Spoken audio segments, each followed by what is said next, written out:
Israel has received the fourth and final list of 11 hostages set to be released today after 52 days in the clutches of Hamas terrorists in the Gaza Strip. Hamas has already freed 39 abductees in the first 3 days of the agreement. A few-day extension of the Qatari-brokered hostages for a pause in fighting agreement is being worked on. More from ILTV's Steve Leibovitz. Hamas has now freed 39 abductees in the first 3 days of the Qatari-brokered hostage deal that has temporarily halted the Israeli advance in Gaza and freed some 150 Palestinian security prisoners. The deal can be extended by a day for every 10 additional hostages set free. Hamas has expressed a desire to extend the truce, and the sides are reportedly negotiating through Qatar on that extension. 14 Israelis, 9 of them children, were freed by Hamas on the third day of the hostages for truce deal. 3 Thai workers were also freed. One man released is a Russian-Israeli citizen let go at Putin's request. The group was handed over to the Red Cross, which delivered them to Israeli forces. This time, 13 of the Israelis were transferred through the border fence in the Gaza Strip's north, amid reports that they had been held in northern Gaza, possibly in areas not yet reached by the massive IDF ground offensive. The freed hostages were then sent to hospital to meet their families. Among those released was Avigal Idan, aged 4, an American-Israeli citizen from Kibbutz Kfar Aza, whose parents were murdered by Hamas terrorists on October 7th and who U.S. President Joe Biden had repeatedly pledged to see released. Biden said he wanted the pause in fighting to continue in order to allow the release of more hostages. Abigail was among 13 hostages released today from Gaza under the brokered and sustained, though intensive, U.S. diplomacy. She's now safely in Israel, and we continue to press and expect for additional Americans will be released as well. And we will not stop working until every hostage is returned to their loved ones. That's my goal. That's our goal, to keep this pause going beyond tomorrow so that we can continue to see more hostages come out and surge more humanitarian relief into those who are in need in Gaza.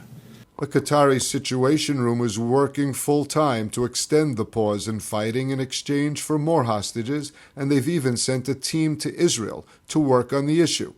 Prime Minister Netanyahu did not rule out a brief extension, but insisted that the war in Gaza would soon continue. אני רוצה להגיד, יש גם מתווה שאומר שאפשר לשחרר כל יום נוסף עוד 10, זה דבר מבורך. אבל באותה נשימה אמרתי גם לנשיא, שבגמר המתווה אנחנו חוזרים בכל העוצמה לממש את היעדים שלנו, חיסול החמאס, להבטיח שעזה לא תחזור להיות מה שהיא הייתה, וכמובן שחרור כל חטופינו. Following the latest release, 177 hostages remain held by Hamas, 18 children, 8 girls and 10 boys, 43 women, including 9 aged over 60, and 116 men, including 16 aged over 60. And joining us now is Maayan Snapir. Her grandmother, Yochvad Lipschitz, was one of the first hostages released by Hamas. After over 2 weeks in captivity, her grandfather, Oded, is still being held in Gaza. Maayan, thank you for joining us. Thank you for having me. So first of all, how is your grandmother? How is she doing? It depends on what aspect. Physically, she's much better. At the beginning, she had an interview, so everybody saw she wasn't that great. But right now she looks much better, and she's, family is all around her and taking care of her. But she's waiting for my grandfather. So it's a tough situation.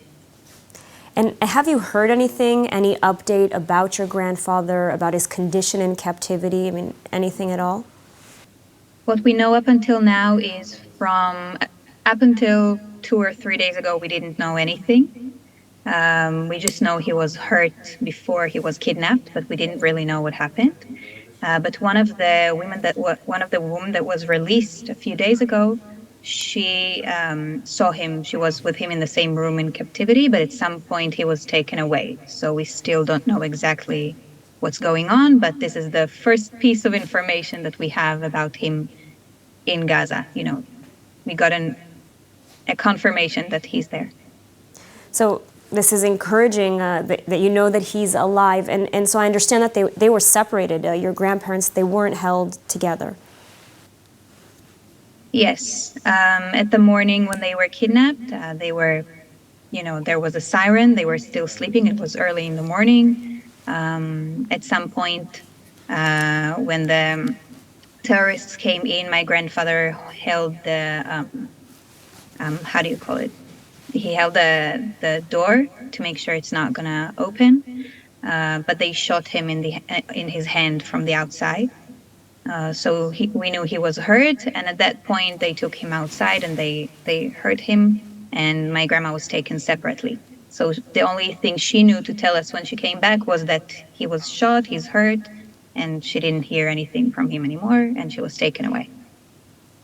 And, can you share with us what it's been like as a family, for your family, for yourself, to readjust? I mean, many experts are saying that, the hostages and the families, many who are forever broken now, will need time to try to return to a sense of safety and to somewhat of a normal life. I mean, how has that been for your family? Can you maybe share with us your experience?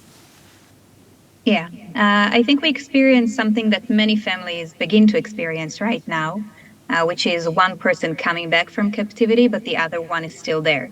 So the situation is not over for us as well. It takes time.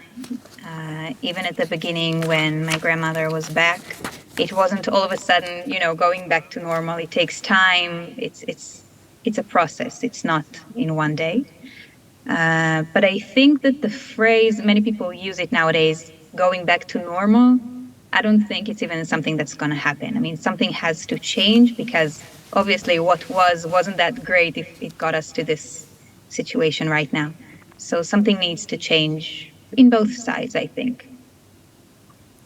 Absolutely. And has your grandmother shared with you about her time in captivity, shared what the conditions were like? Has she talked at all about her experiences? Yes, she did. I think that she even spoke in the interview, like less than 24 hours from the time that she was released. She was very, she really wanted to talk about it from the get-go. So yes, she told us that outside it was terrible and everything that happened, everybody knows. But ever since they got to the tunnels down underground, the feeling that we got is that they just want to keep them alive. So they give them the basic needs that they need in order to keep them alive. And this is the information that we got from her as well. Very basic food, but pretty much not doing much underground. It's not an easy situation to hear. Certainly, so giving them just the bare minimum. And does she feel that she's able to talk freely? I mean, knowing that her husband is in fact still being held there by Hamas. Yeah. I want to keep her privacy private, so I'm not going to go into much details more than that. But as a whole, of course, she was fearful that maybe he's not even alive, or maybe he is, maybe he isn't. We didn't know exactly what's going on. So the sign that we got a few days ago was a big change in the feelings of everyone. For her as well, because she's kind of waiting for somebody that she doesn't know if she's supposed to wait for. It's not an easy situation to be in. I'm sure you can understand as much as possible, of course, just from hearing. I can't possibly imagine this difficult time that you and other families are going through, but now the hope is that your grandfather will be released, and I understand that you're there now with the other families of the hostages on a near daily basis. I imagine it's maybe bittersweet to see the hostages released, but also knowing that your grandfather is not among them. I wouldn't say bittersweet, because I really am so happy for everyone that, every person that comes out is just a blessing for everyone. I said it in an interview a few days ago that it's the tough part is the feeling that we speak about people as numbers, and that we think about, we're going to release X amount of people for X amount of people. It's a conversation that is, it's not normal to speak like that. It's not something that you want to experience ever. And so I'm really happy that people are coming out, and the opposite, it gives hope, because if there was no movement, then everything feels stuck. So at least now we feel like people are coming out. We see people that come out and, they're not healthy and happy, but they can walk on their own feet. They're being hugged by their families. It's an encouraging situation for me, very hopeful to see that. Hopeful for all of us as well. Mayan Snapil, thank you for sharing your experiences with us, and we hope that your grandfather and the rest of the hostages will be released soon. Thank you. Thank you very much. Experience the power of truth with ILTV News. If you're looking for quality content and captivating visuals, join our news community and become an integral part of our team as we embark on a mission to unveil the real Israel, dismantling the web of lies and misinformation that surround reporting on Israel. By subscribing to ILTV News, you will not only have access to the latest updates, but you will also amplify our message, creating a ripple effect that carries the truth far and wide. Subscribe today and help reshape the narrative. Available on the web, Android, and Apple. And joyful reunions, together with tears, as 14 Israeli hostages and 3 Thai nationals were released from captivity on Sunday night. Among them, 4-year-old American-Israeli hostage Avigail Idan. One of the hostages was rushed to the hospital in serious condition and is still fighting for her life. Let's take a look. Another night of family reunions, warm embraces, and tears of joy for the 14 Israeli hostages released Sunday. Among them, Hagar Broduch and her 3 children, Ofri, Yuval, and Oriya. They were reunited with their husband and father, Avichai, who was defending their kibbutz while his family was hiding. When he returned, they had all been abducted. Yet many of the reunions were bittersweet, as the remaining 6 children who returned had lost either one or both of their parents, while others had family members remain behind in captivity. Chen Goldstein Almog and 3 of her 4 children, Agam, Gal, and Tal, were reunited with their extended family. They were abducted from kibbutz Kfar Aza, while their husband and father Nadav and their eldest daughter Yam were killed in the safe room of their home on October 7th. In another joyful reunion, Ma'ayan Zin, who famously penned an op-ed in the Washington Post calling to take her to Gaza to be with her daughters, Dafna and Ella, was finally reunited with them. She shared a photo of the reunion captioned, "Finally reunited, it is real." And also finally back home is Avigail Idan, the youngest American hostage who turned 4 years old in captivity. Avigail was reunited with her grandparents, 2 siblings, and other family members. Both her parents were murdered on October 7th. Carmel Idan, Avigail's grandfather, expressed his feelings upon her return. זה היה וואו, לא האמנתי עד שלא ראיתי. לשנייה אחת לא האמנתי. עכשיו אני קצת יותר רגוע. לא רגוע לגמרי, כי יש גם שמחה וגם יש את החוסר של רועי וסמדר. Idan also thanked U.S. President Joe Biden for all the help he offered and the American people for their support. He also called to release the remaining hostages. יש גם עוד אנשים שעוד לא חזרו. אני מאוד רוצה שהם יחזרו ושהצבא יגמור את המשימה כמו שהבטיח. כל החטופים וחמאס. שניהם הולכים ביחד. Meanwhile, 84-year-old Alma Avraham remains unstable and is fighting for her life after she was released from Gaza Sunday night in serious condition. Avraham was airlifted directly to Soroka Hospital by helicopter and remains unconscious and on a respirator, as doctors suspect her deterioration is a result of a lack of proper medication while in captivity. And Prime Minister Netanyahu visited troops inside Gaza and delivered a message to the forces that Israel would renew the war as soon as the Qatari broker deal is over.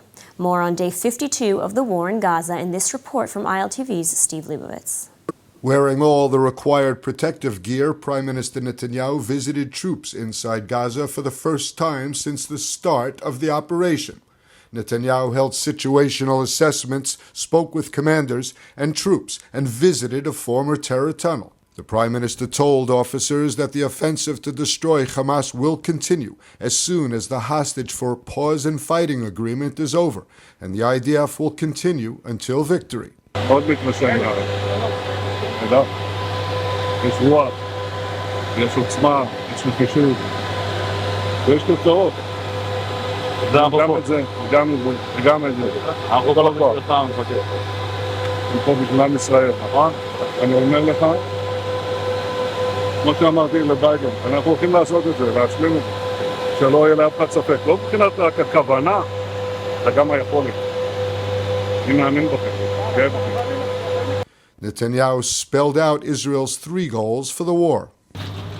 יש לנו 3 יעדים במלחמה הזאת. לחסל את החמאס, להחזיר את כל חטופינו, ולהבטיח שעזה לא תחזור להיות איום למדינת ישראל. ואני פה להגיד לחברים כאן, ללוחמים כאן, שאומרים לי את אותם הדברים, ואני חוזר ואומר את זה לכם, אזרחי ישראל.